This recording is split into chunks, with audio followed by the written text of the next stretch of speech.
வாருங்கள் நண்பர்களே, கோகுலம் ஜோதிடம் அனைவரையும் அன்புடன் வரவேற்கிறது. நாம் இன்றைய பதிவில் பார்க்க இருப்பது மறைந்த கிரகங்கள் தரும் நிறைந்த பலன்கள் என்ற தலைப்பின் கீழ் ஒருவருடைய ஜாதகத்தில் கிரகங்கள் மறைவிடங்களை நாடி இருந்தால் பலன்கள் குறைந்துவிடும் என்றோ பலன்கள் கிடைக்காது என்றோ கருதிவிட வேண்டாம். ஜோதிடத்தில் 12 வீடுகளுமே மிக மிக முக்கியமான பங்களிப்பினை தருகிறது என்பதே உண்மையான நிலையாகும்.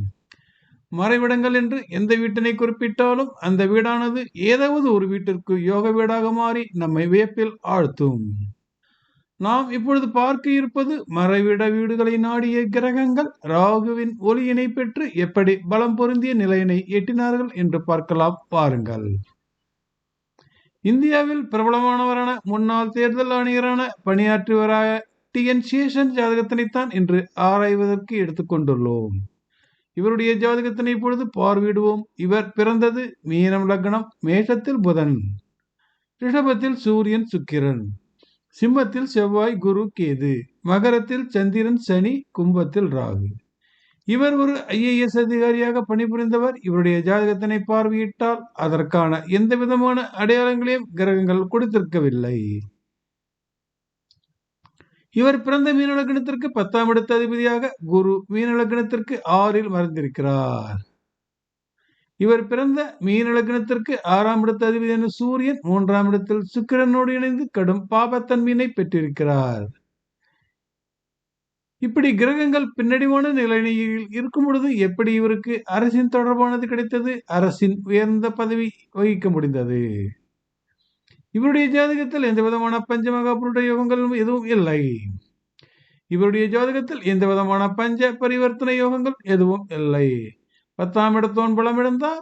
10ஆம் இடத்த அதிபதி சுக்கிரனோடு இணைந்து பாபத்தன்மை பெற்றார். இது எப்படி மிகப்பெரிய பதவியினை இவருக்கு கொடுத்தது? இவருடைய ஜாதகத்தில் மறைவிடம் எனப்படும் 3, 6, 8, 12 ஆகிய வீடுகளில் அமர்ந்த மறைவிட அதிபதிகள் மற்றும் மற்ற கிரகங்களின் விவரங்களை இப்பொழுது பார்ப்போம். இவர் பிறந்த மீன லக்னத்திற்கு 3ஆம் இடத்தில் 3ஆம் இடத்த அதிபதி சுக்கிரன் அமர்ந்திருக்கிறார். இவர் பிறந்த மீன லக்னத்திற்கு 3ஆம் இடத்தில் 8ஆம் இடத்த அதிபதியான சுக்கிரன் அமர்ந்திருக்கிறார். இவர் பிறந்த மீன லக்னத்திற்கு 3ஆம் இடத்தில் 6ஆம் இடத்த அதிபதி சூரியன் அமர்ந்திருக்கிறார். இவர் பிறந்த மீன லக்னத்திற்கு 6ஆம் இடத்தில் குரு செவ்வாய் கேது ஆகியோர் அமர்ந்திருக்கிறார்கள். இவர் பிறந்த மீன லக்னத்திற்கு 12ஆம் இடத்தில் ராகு அமர்ந்திருக்கிறார். இப்படியாக பெரும்பாலான கிரகங்கள் மறைவிடங்களைத்தான் நாடி இருக்கின்றனர். ஆனாலும் இவர் பெரிய பதவி வகித்ததற்கான காரணம் ஏதோ ஒரு மாற்றம் ஜாதகத்தில் இருப்பதை அறிந்து கொள்ளலாம். இவருடைய ஜாதகத்தில் ராகு 12இல் அமர்ந்திருக்கிறார். ராகு அமர்ந்த வீடாக 12ஆம் இடம் கும்பம் வருகிறது. இப்பொழுது கும்பத்தினை லக்னமாக வைத்து பலன்களை ஆராய்ந்து பார்க்கலாம் வாருங்கள். கும்ப லக்னத்திற்கு 10ஆம் இடத்திற்குரியவர் செவ்வாய். எனவே இவருக்கு செவ்வாய் அதிகாரமிக்க பதவியினை தந்தது IAS அதிகாரமிக்க பதவியாகும்.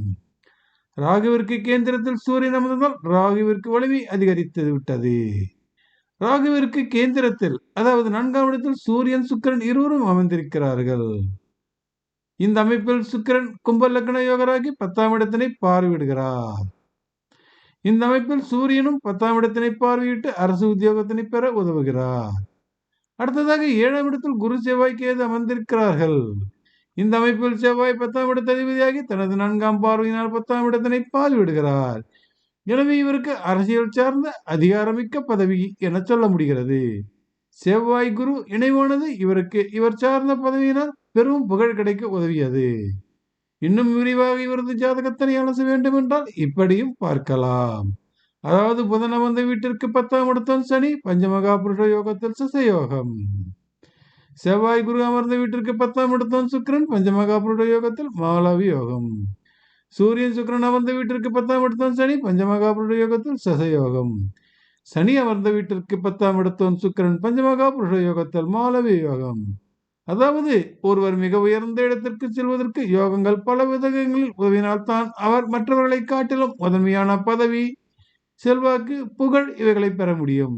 அப்படித்தான் இவருடைய ஜாதகத்தில் ராகுவின் பலத்தினை பெற்ற செவ்வாய் குரு இவருக்கு அதிகாரமிக்க பதவியினை கொடுத்தது, பெரும் புகழினும் கொடுத்தது. சரி நேயர்களே, மீண்டும் பிறிதொரு பதிவில் சந்திப்போம். நன்றி, வணக்கம்.